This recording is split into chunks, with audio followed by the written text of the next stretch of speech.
इस तरह के भी लोगों के घर होंगे पिंडा च है। तुसी देखो कि अपना जेह्ड़े ना मकान कोई लोग छड्ड के टुर गए वो गिर गए।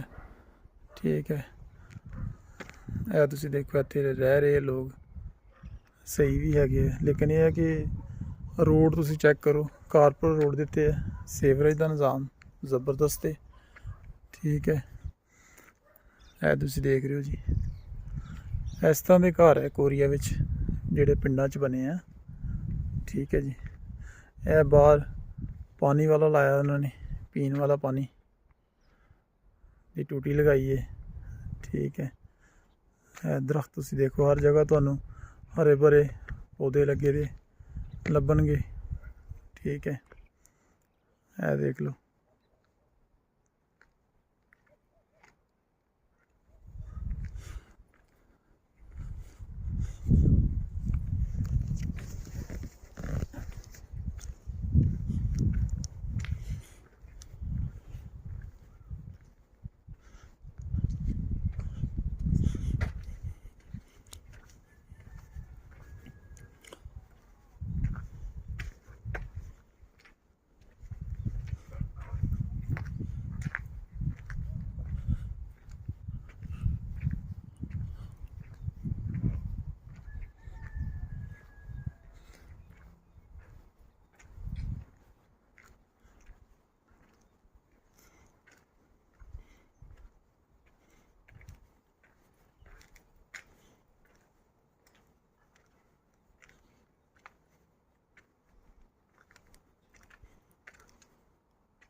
यह भी घर है।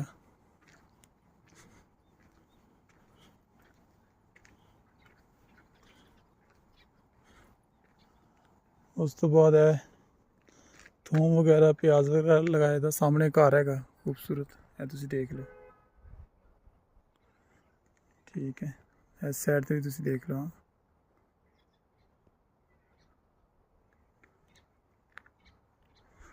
यह भी घर है, यह देखो कितना खूबसूरत है। यह दरवाज़ा है इहदा, इत्थों तां चढ़ के जाना है। तो यह घर है खूबसूरत, माशाअल्लाह जी बहुत प्यारा। पिंड विच देखो तुसी कितना खूबसूरत घर बने दा, देख रहे हो ना, खूबसूरत घर।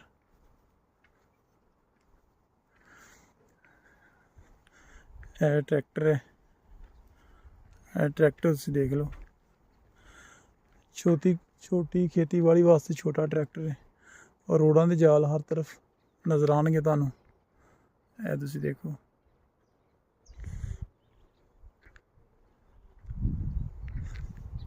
अगे चलते हैं जी,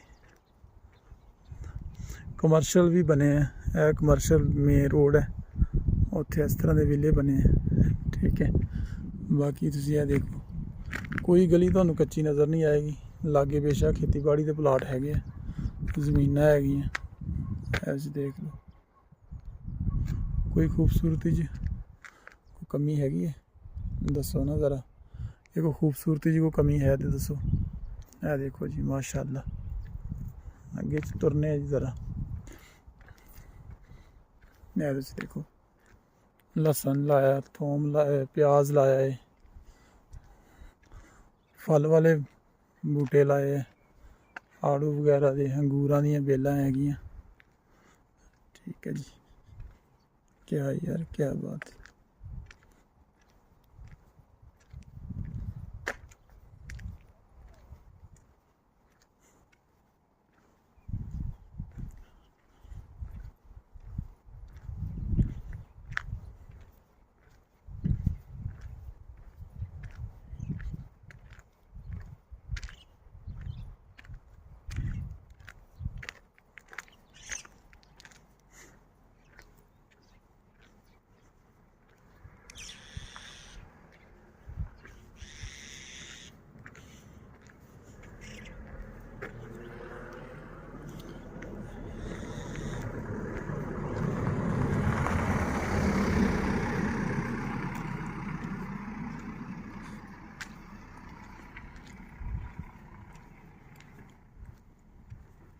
ਬੱਸ ਸਟਾਪ ਦੀ ਸਹੂਲਤ ਮੌਜੂਦ ਹੈ ਜੀ ਇੱਥੇ ਪਿੰਡ ਵਿੱਚ ਵੀ। ਇਹ ਦੇਖ ਲਓ ਤੁਸੀਂ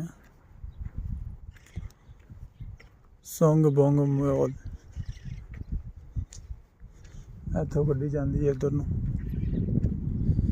ਐਸੇ ਦੇਖੋ